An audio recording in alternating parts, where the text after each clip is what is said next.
Pendant la nuit, elle balaya les cendres du seuil de la grange pour ne laisser aucune trace, poussa de son épaule la porte gonflée par la pluie et conduisit le vagabond vers un tas de tiges d'orge sèches.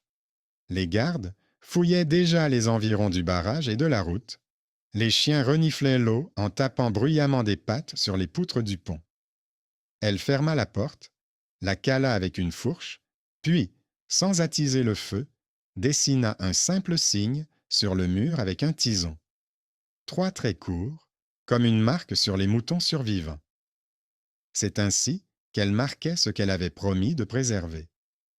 L'aube n'était plus très loin. Elle comprenait qu'en cachant l'étranger, elle ne risquait pas seulement sa ferme, mais exposait également ses vieux voisins, sa vache boiteuse solitaire et le reste du troupeau, dont les marques avaient récemment été changées. Mais elle ne recula pas. Dans l'obscurité, l'étranger respirait calmement.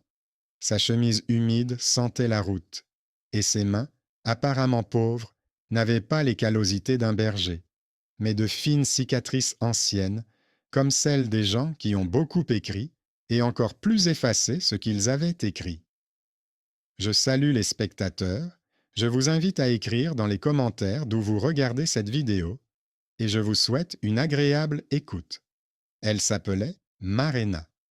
Elle gardait les moutons sur le versant éloigné du village, où le vent couchait l'herbe et où le ravin restait dans l'ombre jusqu'à midi. La terre sur laquelle se trouvait la grange appartenait autrefois à son père. Puis, un nouveau gestionnaire du château est arrivé et a annoncé que les dettes s'étaient accumulées comme des bardanes sur un manteau, que la terre était désormais louée et que le troupeau était temporairement transféré dans la cour pour être recompté et remis en ordre. Le recomptage s'était prolongé pendant toute l'année précédente, et au printemps suivant, il s'était avéré que les marques de nombreux moutons avaient été modifiées et que les incisions dans leurs oreilles avaient été déplacées. Les gens chuchotaient, mais ne pouvaient rien prouver. Les scribes siégeaient au château. Les barres portant les sceaux royaux pour les redevances se trouvaient dans la grange du régisseur, et les villageois n'avaient entre les mains que leurs doigts calleux et de vieux bâtons sur lesquels ils comptaient le grain qui revenait à chacun. Marena ne savait pas parler de manière éloquente et longue, mais elle savait endurer. Dans sa tête, le troupeau était divisé en groupes selon la couleur de la laine, les habitudes et la démarche. Elle savait quelle brebis se faufilerait la première vers la souille, laquelle se tiendrait sous une branche et se frotterait jusqu'au sang, quel agneau avait depuis son enfance un morceau de l'oreille droite en moins. Elle savait qu'on pouvait couper la marque au fer rouge et la brûler à nouveau, mais l'oreille ne trompe pas. La cicatrice trahit toute supercherie. C'est pourquoi, lorsque le troupeau revint du château avec de nouvelles marques, elle repéra les endroits étrangers avec ses yeux et ses doigts. Et elle comprit, leurs moutons avaient été mélangés à ceux d'autres éleveurs, et leurs meilleurs moutons avaient été transférés chez le baron, comme si tout était normal. Ce n'est pas la pitié qui a conduit l'enfant abandonné dans la grange, mais l'entêtement. Le soir, près du barrage, les gardes transportaient des sacs et des tonneaux sans marque, et dans l'obscurité, elle aperçut le dos familier du jeune scribe du régisseur. Il se plaignait que ses mains gelaient inutilement et ordonnait de ne pas faire de bruit, car il avait reçu l'ordre de vérifier l'entrepôt de sel et de percevoir les droits de douane nocturne pour la route. Les sacs de sel, qui avaient déjà été pris à la foire, traversèrent soudainement le village une deuxième fois. Puis, un étranger apparut sur la route, et les gardes réagirent rapidement et méchamment, comme des chiens s'attaquant à un faible. Il ne résista pas, se contentant de regarder l'eau, comme s'il y cherchait le bout d'une corde.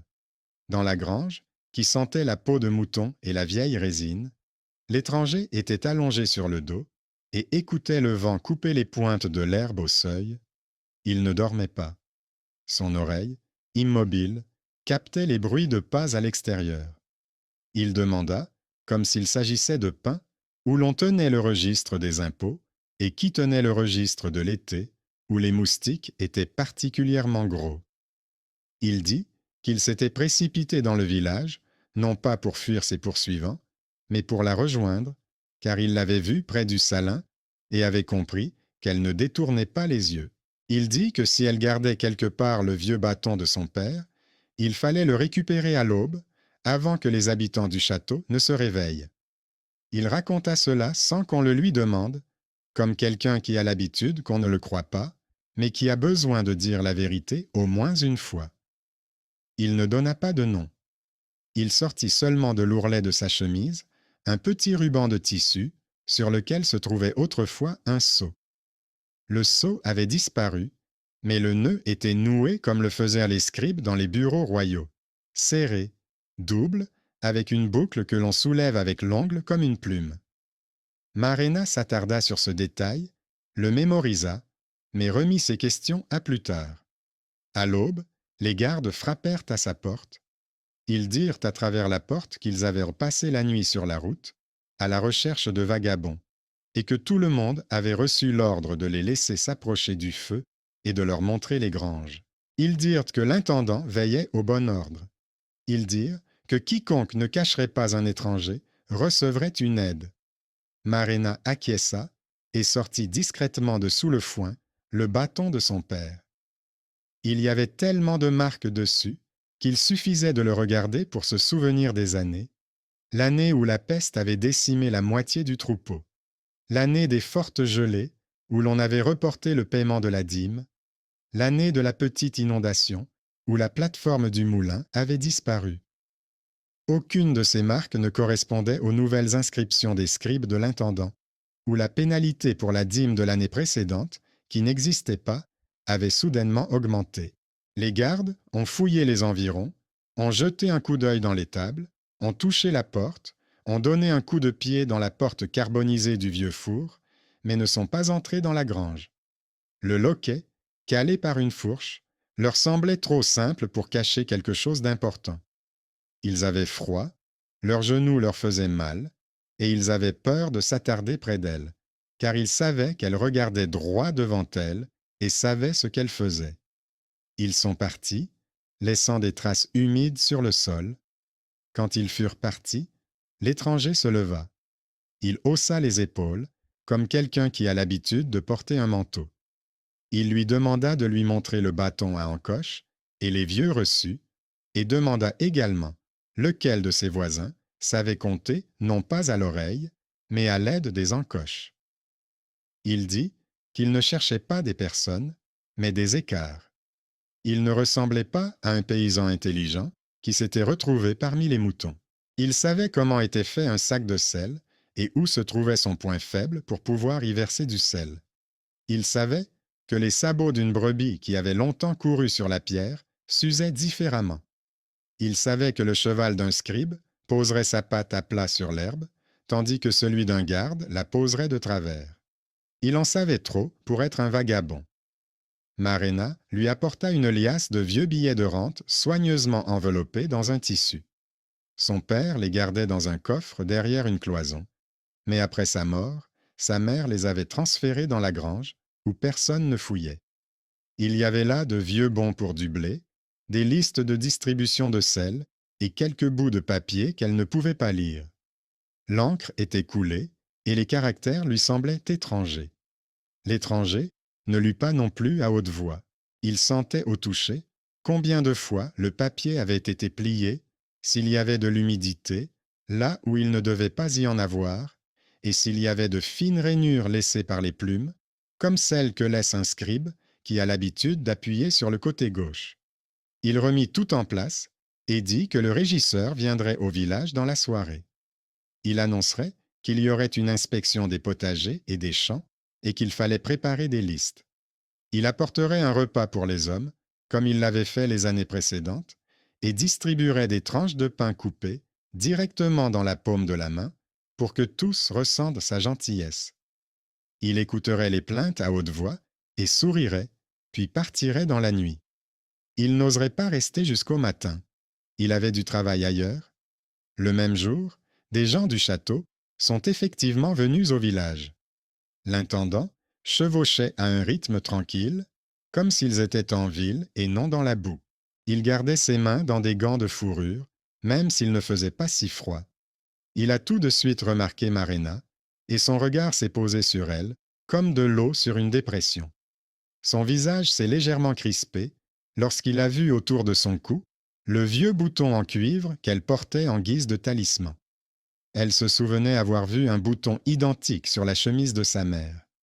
L'intendant n'a retenu son regard qu'un instant, puis il a souri à tout le monde sans distinction, comme quelqu'un pour qui les visages sont les brins d'herbe d'une même prairie. Le soir venu, il annonça que de nouvelles inscriptions foncières commenceraient le lendemain.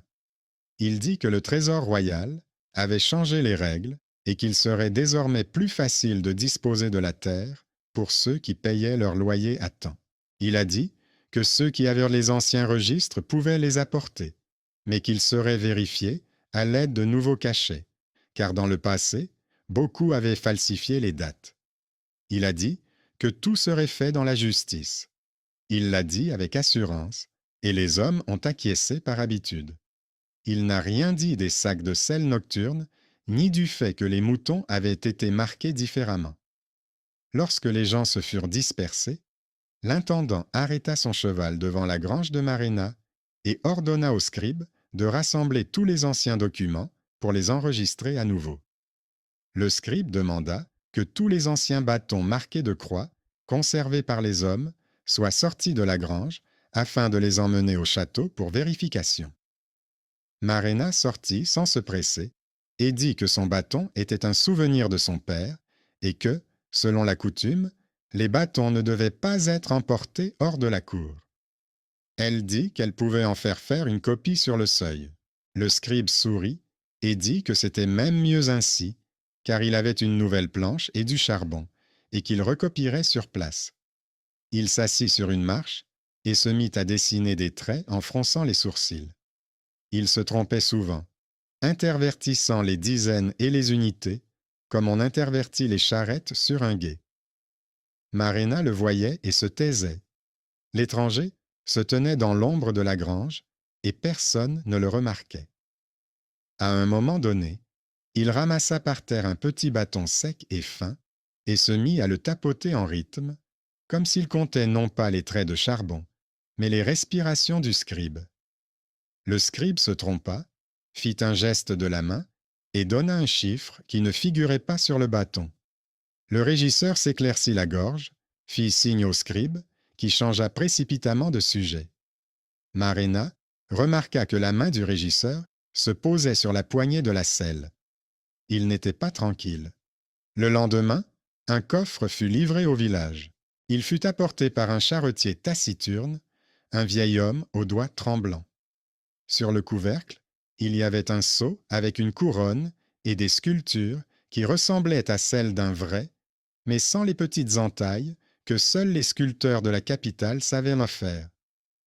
Le vieil homme a dit que le coffre contenait de nouveaux modèles de sceaux pour la redevance et un nouveau statut pour les terres. Il a dit que le coffre devait être ouvert devant témoins le soir même pour que personne n'ait de doute. Il a dit que la clé serait chez l'intendant. Il a dit qu'il avait une mission. Il a tout dit rapidement et a disparu, comme s'il avait de l'herbe sèche qui brûlait dans sa poche. Le coffre fut placé dans la maison de campagne. Les mères tenaient leurs enfants par les manches. Les hommes se pressaient à l'entrée. L'intendant arriva vers le coucher du soleil. Il était suivi de 2 hommes armés de pics. Il tenait la clé attachée à un court cordon de cuir. Il ne tarda pas et ordonna de poser le coffre sur la table. Il abaissa la clé, la tourna, le couvercle s'ouvrit et une odeur de bois pourri se dégagea. À l'intérieur se trouvaient des barres avec des sceaux, des morceaux de parchemin enroulés et un gros livre relié en cuir, sans titre sur le dos. Marina se tenait près de la fenêtre et l'étranger près du mur derrière le banc. Il remarqua que la goupille de la charnière du coffre avait été retirée récemment. Il y avait des copeaux frais sur la tête, qui n'auraient pas été là si le coffre venait directement du château. Il remarqua qu'un des morceaux de bois avec le sceau en dessous était usé différemment des autres, comme s'il avait été appliqué, non pas sur de la cire, mais sur une résine noire et épaisse.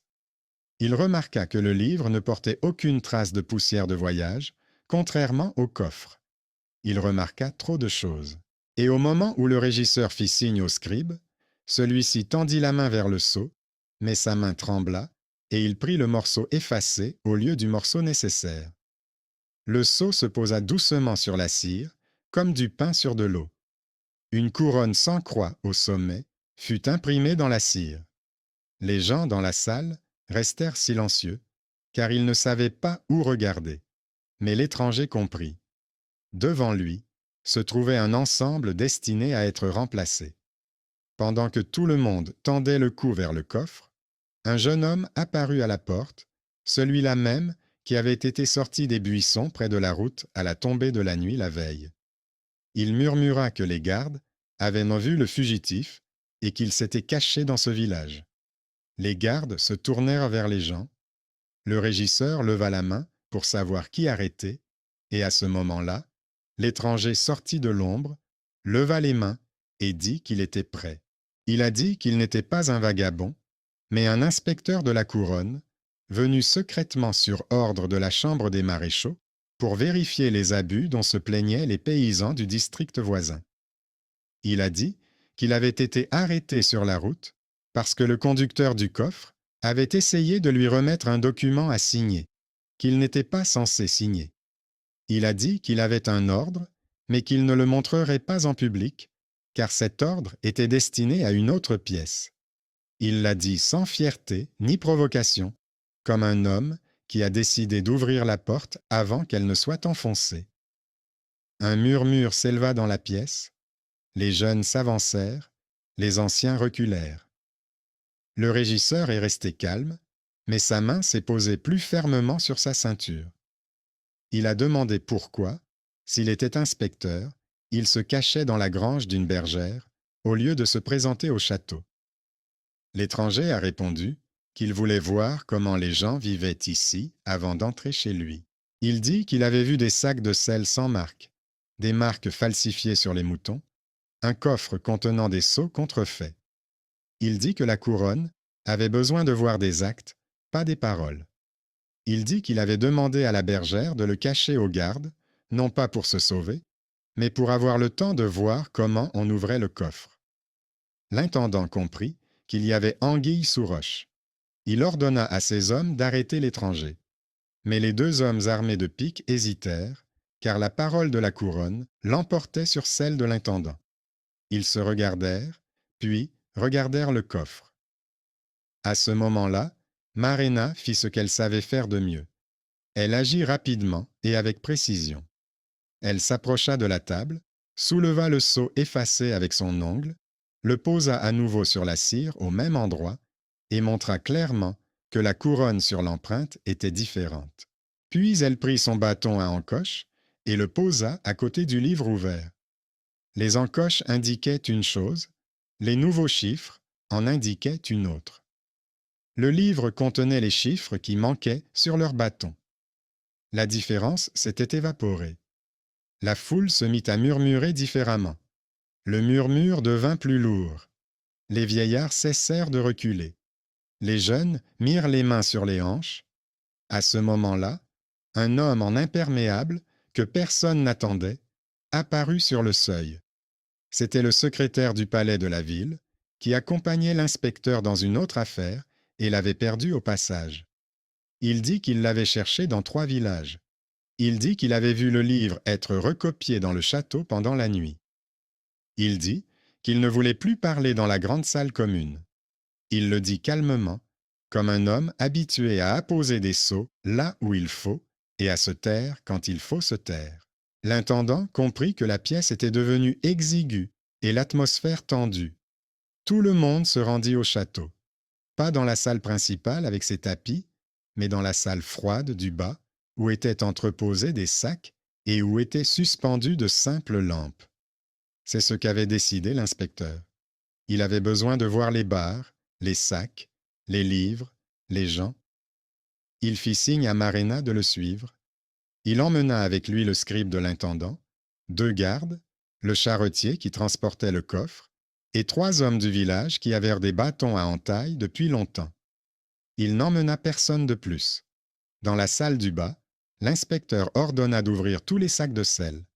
Dans 2 d'entre eux, le sel était humide et aggloméré, avec des veines grises, signe de l'ajout d'albâtre moulu. Dans le 3e, le sel était plus gros que d'habitude, comme s'il provenait d'ailleurs.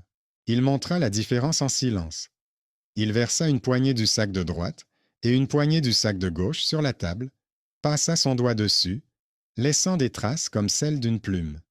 Puis, il prit les barres de sceau et les appliqua sur un morceau de cire que lui avait donné le secrétaire.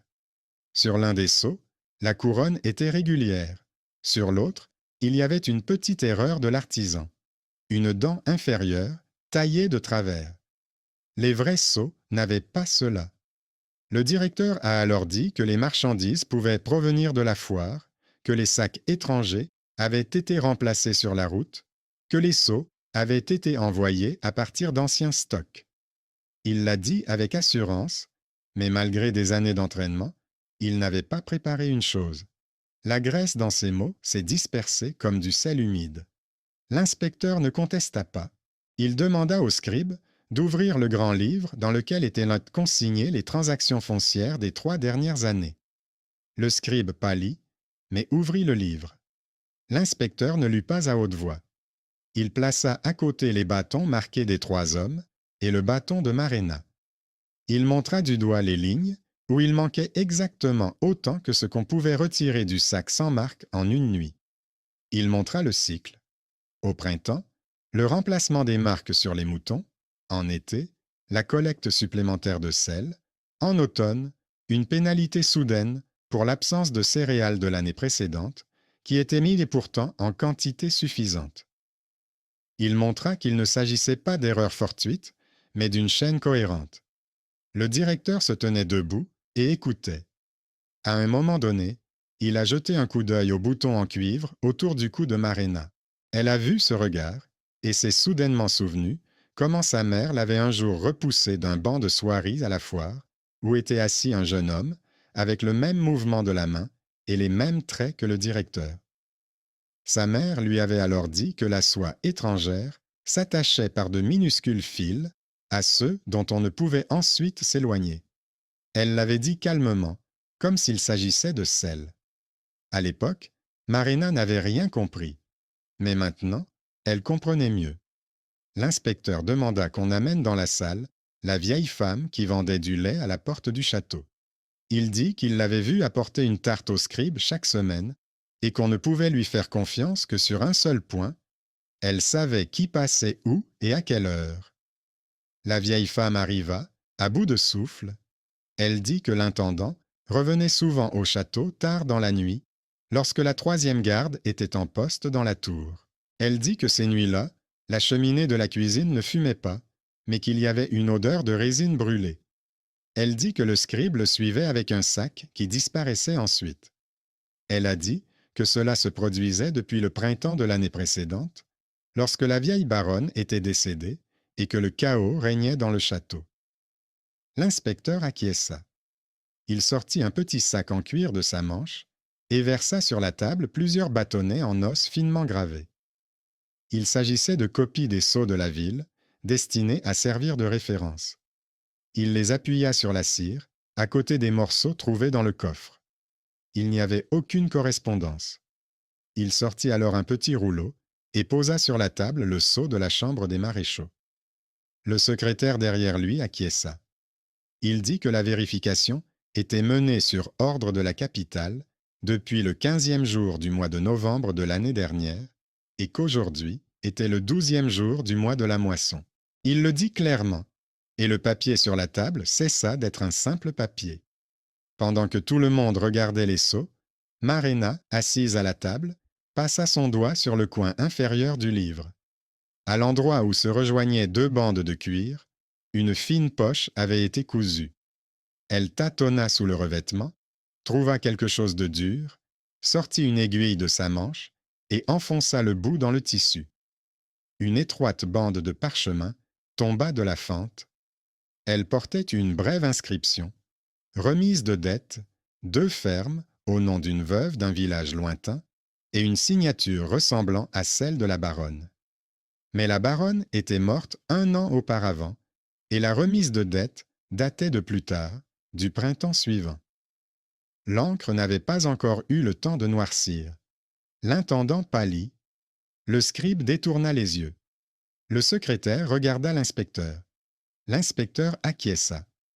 Il ordonna aux gardes de fermer les portes et de ne laisser sortir personne. Il dit qu'il fallait faire une chose avant d'appeler le juge de la ville. Il dit qu'il voulait savoir jusqu'où allèrent les substitutions et qu'il devait faire le tour des enclos. Dans l'enclos du troupeau du baron, il trouva une brebis avec une incision à l'oreille, que dans leur village, ils faisaient toujours différemment. Ils avaient l'habitude de faire une incision en forme de triangle régulier, alors qu'ici, l'incision était différente, plus grossière. Il appela 3 hommes et leur demanda de nommer cette brebis. Ils répondirent que c'était leur brebis, Marénina, qu'ils appelaient ainsi en raison de son habitude d'aller boire toujours 1 minute avant les autres. Il en vérifia 5 autres. 3 d'entre elles venèrent du village. Il comprit que l'affaire ne se limitait pas aux sels et aux terres. L'intendant avait mis en place un système bien huilé de petits larcins. L'inspecteur se tourna alors vers Marina et lui demanda si elle avait d'autres preuves. Il ne posait pas cette question pour son rapport, mais pour lui-même. Elle se souvint alors d'un vieux bouton. Elle dit que sa mère portait le même et qu'un jour, à la foire, elle avait vu un jeune homme devant un étal de soierie qui avait les mêmes pommettes que le régisseur. Elle a dit que sa mère l'avait repoussé et lui avait ordonné de rester loin de cette rangée. Elle a dit qu'ensuite, sa mère regardait souvent la route menant au château et cachait le bouton sous sa chemise. Elle a dit que lorsque sa mère était mourante, elle lui avait laissé le bouton et lui avait dit que c'était un souvenir de l'homme qui n'était pas devenu un membre de la famille parce qu'il avait choisi le rachat plutôt que la promesse. Elle l'a dit avec retenue, car sinon, cela aurait été trop pour elle. Le silence s'est fait dans la salle. L'intendant n'a pas pu s'empêcher de dire qu'elle inventait tout cela. Mais sa voix manquait de conviction. Le secrétaire s'avança et dit que dans le registre de la ville, il y avait une mention d'une vieille affaire où un jeune apprenti du château, à peine nommé scribe, avait versé de l'argent au lieu de se marier comme promis avec une femme du village, et que la baronne avait alors caché l'affaire sous la couverture du registre, car elle ne voulait pas de scandale. Il dit que la signature était la même. Il ne le dit pas avec malice, mais comme quelqu'un qui a l'habitude de poser les briques les unes à côté des autres. Et alors, tout est devenu clair. L'intendant était un homme qui avait autrefois préféré l'argent à une promesse et qui avait désormais bâti tout son pouvoir sur des comptes et des substitutions. Il s'est avéré être lié à la mère de Marina par un acte ancien qui lui est revenu comme un boomerang. Ce n'était pas un lien de parenté, mais un nœud du passé, serré et ancien, qu'il croyait depuis longtemps défait. L'inspecteur ordonna d'attacher l'intendant et de l'enfermer dans une petite pièce sans fenêtre jusqu'à l'arrivée du juge. Il ordonna d'emmener le scribe dans un autre coin et demanda au secrétaire de recopier les livres à partir des bâtons et des entailles, en se référant aux personnes plutôt qu'aux chiffres dans les cahiers. Il déclara que le troupeau devait être rendu à ceux à qui il avait été pris et que la terre devait être réattribuée selon les anciens droits. Il ne cria pas et ne se précipita pas. Il fit ce qu'il savait faire, il rassembla les faits jusqu'à ce qu'ils forment un tableau clair. Le soir venu, le château ne sentait plus la résine, mais l'eau bouillante et la laine de mouton. Les gens ont commencé à ramener leurs moutons des enclos du baron. Marina se tenait à la porte et comptait les siens par la oreille, par la laine, par le pas. Son troupeau revenait, comme l'eau dans son ancien lit. Elle tenait son bâton fermement, comme la main de son père décédé. Elle ne pleurait pas, car elle savait qu'il était encore trop tôt. La nuit, quand il fit vraiment noir, l'inspecteur vint à la grange. Il dit qu'il fallait apporter les papiers en ville le lendemain, que le juge serait là dans 2 jours, qu'il avait besoin d'aide, pas de main pour porter, mais Dieu pour vérifier. Il dit qu'elle voyait ce que les autres ne remarquaient pas. Il a dit que cela ne concernait pas seulement les moutons, mais aussi les gens. Il a dit que si elle acceptait, il lui laisserait le choix après le procès. Il a dit qu'il n'avait pas vu une telle ténacité depuis longtemps. Marena acquiesça. Une ligne droite, simple, se forma soudain dans son esprit. Du sac de sel du soir à la tente de la foire, du cachet étranger au bouton, de la marque sur la brebis au numéro dans le livre. Elle était à la fois effrayée et calme. Elle comprit que le matin apporterait non seulement le retour des moutons, mais aussi le retour de la terre qui était sous ses pieds depuis tout ce temps, mais qui, sur le papier, ne lui appartenait pas. Le matin était sec. La cloche de la tour sonna 3 fois. Le juge de la ville arriva au château, un homme au dos droit et à l'habitude de poser la main sur la table avant de parler. Il n'était pas venu seul, mais accompagné de serviteurs et de 2 maîtres scellés. Il ordonna d'ouvrir à nouveau le coffre et d'en sortir toutes les barres.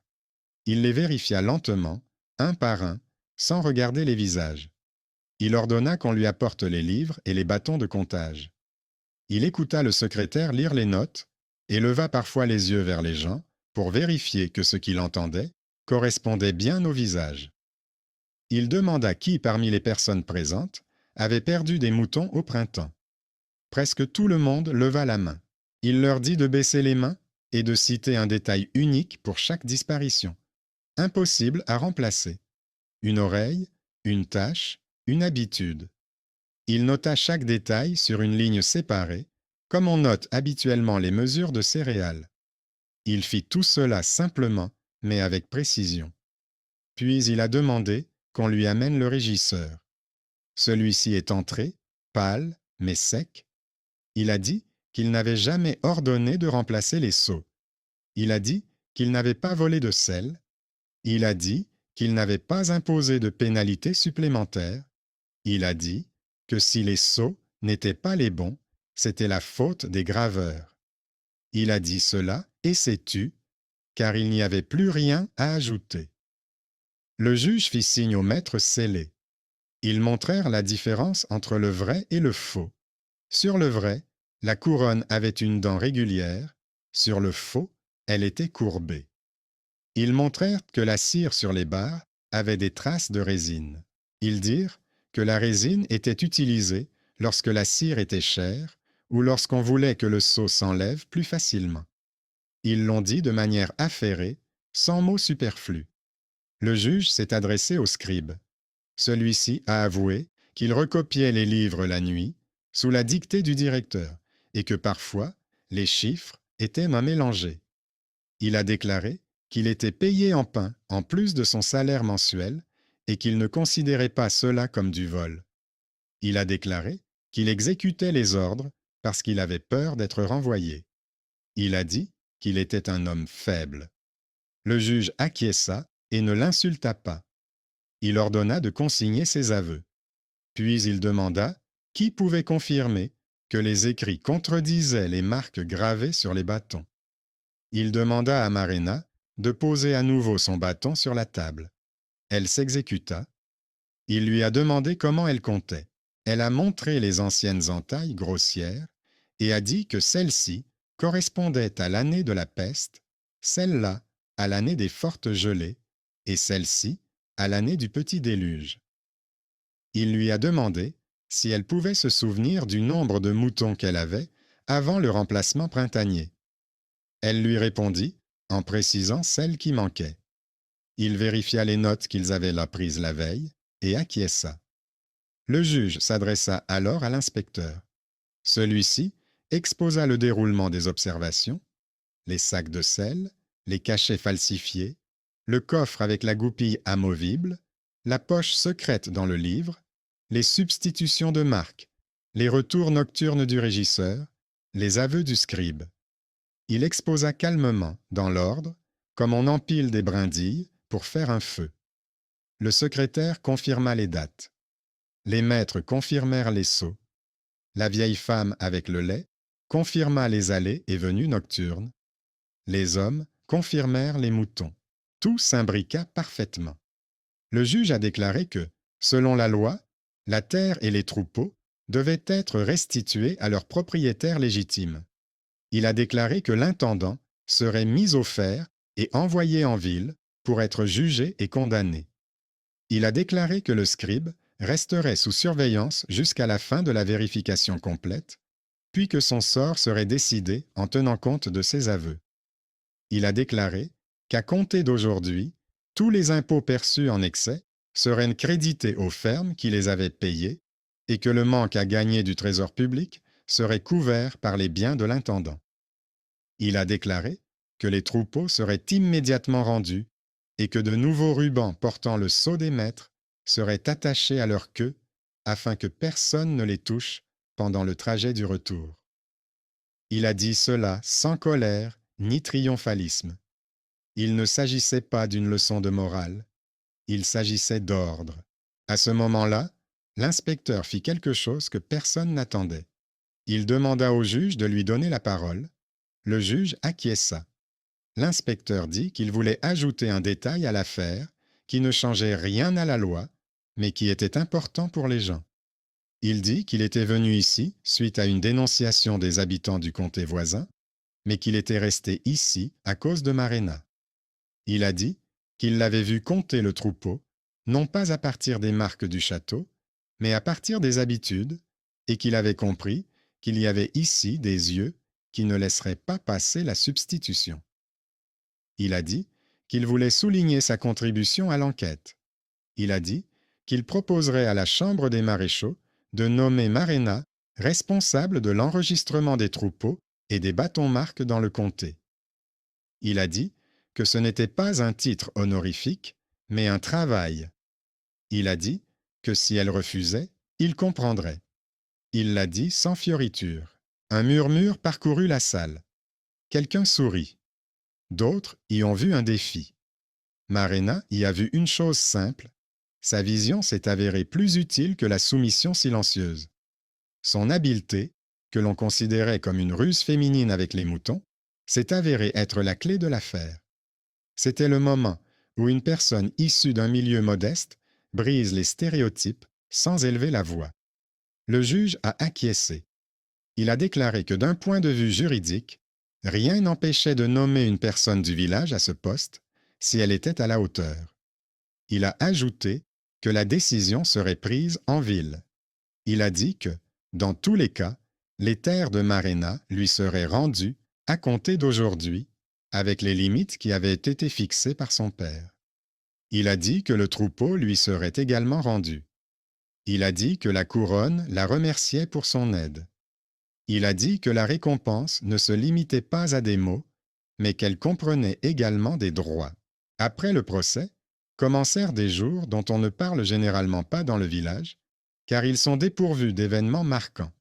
Des jours de vérification, de transfert de pierres de délimitation aux frontières, de contrôle des marques sur les moutons, de livraison de papier ici et là.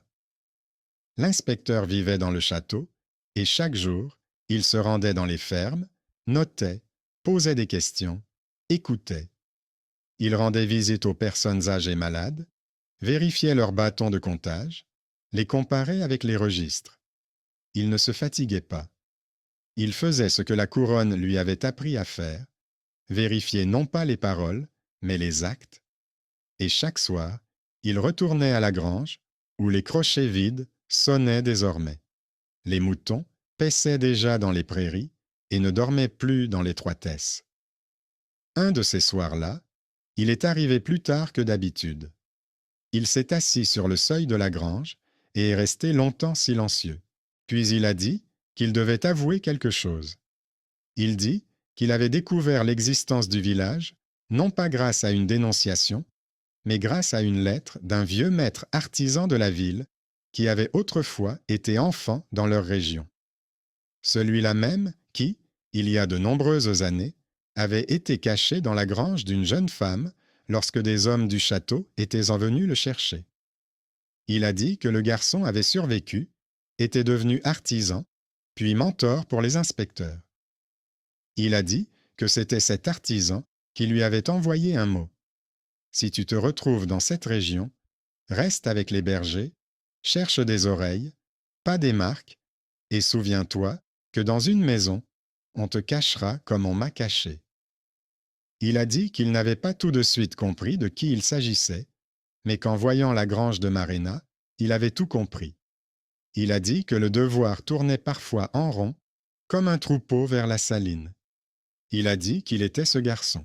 Il l'a dit calmement, sans fioriture.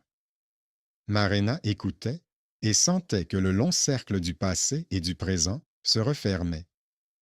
Elle comprit que sa mère avait autrefois sauvé un homme qui avait maintenant sauvé leur terre et leur troupeau. C'était une parenté cachée, non pas par le sang, mais par un acte qui était revenu comme un boomerang. Ce n'était pas un miracle, c'était la conséquence du fait que quelqu'un autrefois n'avait pas détourné le regard. 3 jours plus tard, des gens sont arrivés de la ville avec des documents. Le juge est revenu avec les sceaux. Il a lu la décision. Les terres de Marena lui sont entièrement restituées, les bornes sont replacées à leur emplacement d'origine, le troupeau est reconnu comme lui appartenant, le manque à gagner en sel et les pénalités sont annulées, le trop-perçu est remboursé en céréales et en argent provenant des biens de l'intendant et des réserves du château. L'inspecteur obtient le droit de nommer un responsable de la comptabilité des bâtons-marques dans le district. Il a lu les dates dans leur intégralité. Du 15e jour du mois de novembre de l'année dernière au 12e jour du mois de la moisson de cette année, les traces de falsification dans les registres fonciers sont reconnues illégales. Il a lu cela sans emphase. Les gens écoutaient comme on écoute la pluie après une sécheresse. Puis, le silence s'est installé, dans lequel on pouvait entendre le battement des ailes des pigeons sur le toit. L'inspecteur s'est levé et s'est tourné vers Marena. Il a dit que sa mission était terminée, mais qu'il avait encore le droit à un geste. Il a dit qu'il voulait lui rendre non seulement son troupeau et ses terres, mais aussi sa liberté de choix. Il lui dit qu'elle pouvait rester et s'occuper de la ferme en devenant responsable de la comptabilité, ou partir en ville et travailler à la chambre d'agriculture si elle le souhaitait. Il lui dit qu'il n'insisterait pas. Il lui dit qu'il se souvenait de la grange cette nuit-là et que le devoir n'exigeait pas toujours d'être présent. Marena regarda la prairie où paissaient les moutons et les bornes que les hommes avaient le posé. Elle sentit sous ses pieds la terre qui était à nouveau sienne et comprit qu'elle ne pouvait pas partir maintenant. Sa place était ici. Elle a dit qu'elle resterait et tiendrait un registre des bâtons, qu'elle apprendrait cela à ses voisins afin que les livres n'osent plus contredire les entailles. Elle a dit qu'elle viendrait au château et vérifierait les sceaux de ceux qui les apportaient. Elle a dit qu'elle demanderait au juge et au maître d'effectuer un contrôle chaque année, le même jour au début de l'automne, afin que personne ne se relâche. Elle a dit qu'elle garderait la porte de la grange ouverte pour ceux qui viendraient avec une cause juste. Elle l'a dit non pas pour la beauté ou l'honneur, mais parce que c'est plus facile à vivre ainsi. L'inspecteur acquiesça. Il dit qu'il avait tout ce qu'il fallait pour prendre une telle décision. Du papier, un sceau et la confiance. Il dit qu'il partirait le lendemain. Il dit qu'il lui laisserait un petit sac contenant l'argent pris au régisseur afin qu'elle achète de nouveaux béliers pour améliorer le troupeau. Il dit que ce n'était pas une faveur, mais un remboursement. Il le dit brièvement. Le soir, le village apporta du pain, du lait et des morceaux de viande séchés à sa grange. Personne ne prononça de grands discours. Un garçon du voisinage apporta un os pour lui fabriquer un nouveau bâton plus droit. Les vieillards apportèrent des bottes d'herbe pour les moutons. Les femmes lui donnèrent des morceaux de tissu. Ce n'était pas de la gratitude exprimée en mots, mais une simple aide. Elle ne pouvait être falsifiée par un sceau. Avant de partir, l'inspecteur est retourné dans la grange. Il a posé sur la table le vieux ruban de tissu sans sceau qu'il avait montré la première nuit, et à côté, un nouveau ruban avec un vrai sceau. Il a dit qu'il gardait l'ancienne comme un rappel qu'il fallait parfois avancer dans l'obscurité sans sceau. Il a laissé la nouvelle comme un signe que l'obscurité avait reculé. Il a dit qu'il n'oublierait jamais l'odeur du foin cette nuit-là. Il l'a dit simplement et est sorti. Il est parti tôt le matin, alors qu'un brouillard bas recouvrait encore la prairie. Il ne s'est pas retourné, car il savait que désormais, tout cela ne serait plus son problème, mais le leur, et il s'en sortirait. La route le menait vers la ville, où il y aurait à nouveau des livres, des tampons, des gens aux regards fuyants et aux peurs profondes. Il se sentait plus léger qu'à son arrivée. La vie avait repris son cours. Marina gardait les moutons, mettait de nouveaux rubans sur leur queue, apprenait aux garçons à compter sur leurs oreilles plutôt que sur des papiers. Une fois par mois, elle montait au château et vérifiait les cachets de ceux qui apportaient l'un-les-barres. Le secrétaire, qui était désormais responsable des livres, ne s'y opposait jamais. Il s'était lié d'amitié avec les bâtons et les entailles, comme avec sa famille. Le juge venait à l'automne, le jour même où elle le demandait, et procédait à la vérification. Le scribe, qui n'avait pas été envoyé en ville, travaillait désormais sous surveillance, et sa main avait cessé de confondre les dizaines et les unités. Il se rendait à l'église non pas pour faire bonne figure, mais par habitude, ce qui guérissait sa peur. On ne parlait pas de l'intendant du village. Il avait été emmené en ville, menotté, et c'est là-bas qu'on déciderait de son sort. Les affaires marchaient mieux pour la vieille femme qui vendait du lait, car les gens aimaient désormais acheter à ceux qui parlaient peu, mais avec précision. Marina ne se considérait pas comme une héroïne. Elle faisait ce qu'elle savait faire. Elle ne cherchait pas de récompense, et c'est pourquoi la récompense l'a trouvée d'elle-même. Le troupeau lui est revenu, la terre est revenue à ses pieds, et son nom a commencé à être prononcé lorsqu'on parlait de justice sans beaux mots. Elle n'en a pas fondu. Elle a simplement commencé à dormir plus profondément. Un jour, à la fin de l'automne, alors que la première neige recouvrait la prairie d'une fine couche, une charrette s'approcha de la grange. À l'intérieur se trouvait un garçon du village voisin avec un panier. Dans le panier, il y avait un petit agneau avec une tache blanche en forme de croissant sur le front. Le garçon a dit que sa mère lui avait demandé de dire que cet agneau venait de ceux dont les moutons étaient rentrés à la maison grâce à elle. Il a dit qu'ils avaient appelé l'agneau Slukash, l'écouteur, parce qu'il dressait toujours les oreilles avant les autres. Il a dit qu'il voulait que cet agneau vive dans son troupeau pour se souvenir de ce jour-là. Marina sourit à peine. Elle prit l'agneau, lui caressa la tête et le plaça près d'une brebis au pelage chaud. Elle sortit son bâton et fit une nouvelle petite marque. Elle aimait voir le bois sec prendre une nouvelle marque. Elle pensait que chaque marque était comme une loi silencieuse que les gens écrivaient pour eux-mêmes quand personne ne les regardait. Le soir, elle sortit dans la prairie. Le vent était régulier, rare. Les moutons se tenaient serrés et mâchaient. Au loin, on apercevait le château, qui n'était plus aussi haut qu'à l'époque des jours terribles. Les bornes marquaient clairement la frontière. Sur l'une d'elles, quelqu'un avait gravé au couteau un message laconique. Les promesses doivent être tenues par des actes. Les mots étaient tordus, mais compréhensibles. Elle passa son doigt dessus et repartit. Sur la route, elle se souvint de la première nuit, sombre et humide, du souffle étranger dans la grange, du bruissement près du seuil, de la fourche sous le loquet et de la simplicité avec laquelle les choses importantes commencent parfois. Elle ne chercha pas de sens à chaque pas. Elle marchait simplement. À l'intérieur, tout était calme. Le bien a conduit à la récompense, non pas parce que quelqu'un d'en haut a décidé d'accorder sa grâce, mais parce que quelqu'un a un jour caché un étranger.